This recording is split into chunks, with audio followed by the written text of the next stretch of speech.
You will not believe what some of these pennies sold for. We're going to start with some older pennies and then get more modern here as we go all the way up into the 1990s. This is the 1943 steel cent. Now, I wanted to throw this in even though it's a simple off-center error, just because the coin sold for $336 at auction. So, something to always look for is an off-center error for anyone that's new to coin collecting or coins in general. Some coins will be just 5% off center. Some could be 30% off center, like this Lincoln steel cent. Some could be much more off center than this. So some can get passed up, if they're only 5 or 10% off center and people don't really pay attention to their change. Now, this next thing I thought was really cool. So this is a punched planchet strip where they punch out the planchets. So pretty cool thing to own if you're a big collector, something like this. And this is the planchet strip for the 1943 steel cents. So I thought that was pretty cool and wanted to include it in this video. This planchet strip sold for $930. It is authenticated by NGC. So very cool item there. Next up is a 1950 Lincoln wheat cent that has been broad struck. You can look for broad strikes on all kinds of different coins, of course. You can see the broad strike taking place around the rim of this Lincoln cent. And this coin ended up selling for $53 at auction, graded by Annex. This next coin is also graded by Annex.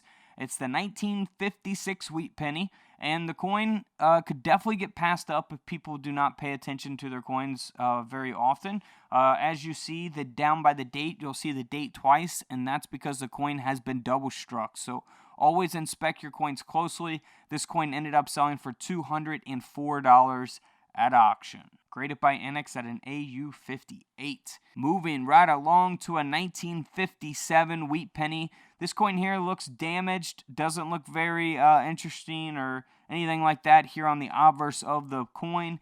But as we flip the penny over, you'll see that little piece of silver scrap that was struck into the reverse of the coin. So obviously in the 1950s, they're producing silver dimes, silver quarters, and coins like that.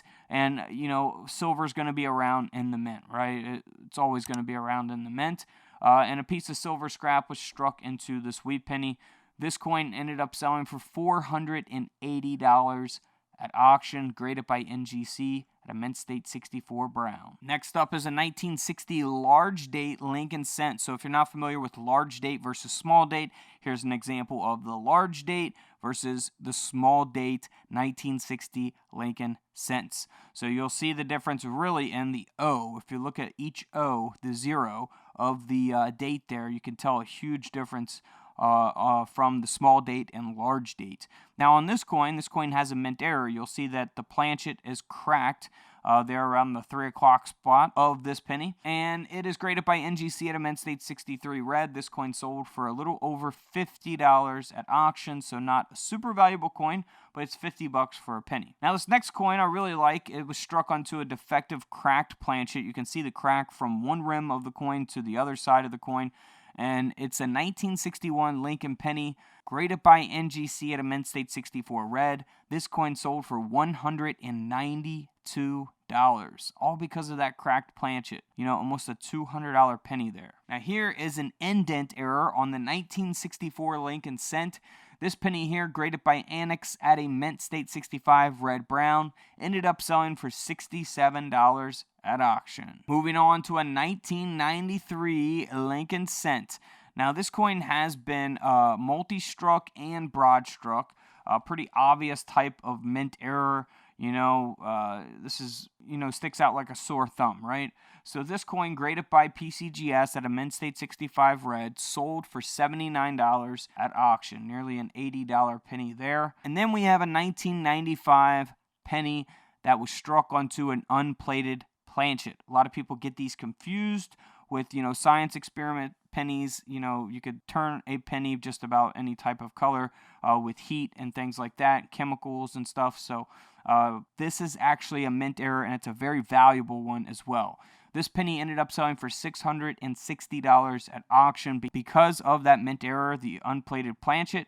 and it is graded by NGC at a mint state 67. Now here is a no data Lincoln cent. Looks pretty normal on the reverse of the coin, but as we flip the coin over, the penny over to the obverse, you'll see that the obverse of the coin has been struck through a capped die.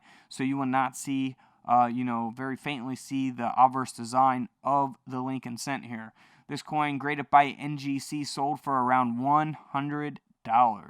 So always pay attention to your coins, if you're going through a coin jar, family coin collection, or, getting coins from the bank, coin roll hunting, or, just searching through your pocket change. Always inspect your coins closely because you never know what you might find. And don't forget to subscribe in the middle. Feel free to check out the videos to the left of me. And until tomorrow, I'll see you guys in the comment section below. This is Couch Collectibles, and this is where I disappear.